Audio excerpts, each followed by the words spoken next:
After I refused, my spoiled brother put his kids in a taxi to my address. But he didn't know I'd relocated. Can you believe some people?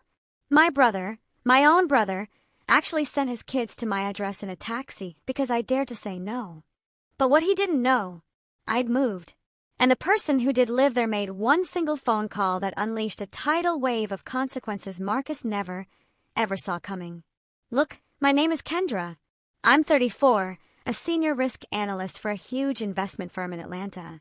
My whole career is built on probabilities, assessing threats, mitigating damage before it happens. But the biggest liability in my life, the one I could never fully calculate, was my older brother, Marcus.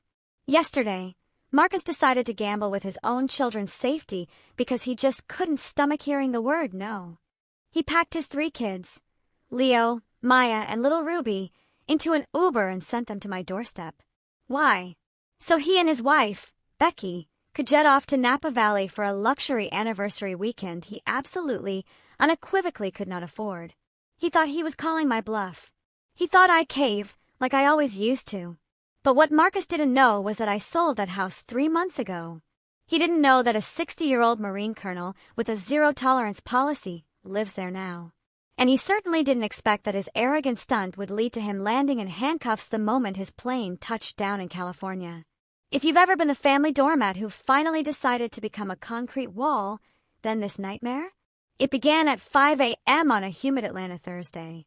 I was already awake, standing in my walk-in closet, staring at my open Tumi suitcase. My flight to London was scheduled for 1 p.m.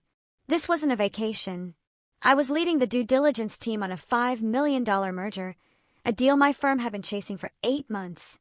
My career, honestly, hung on this weekend. Don't miss the twist bottom left. Full story.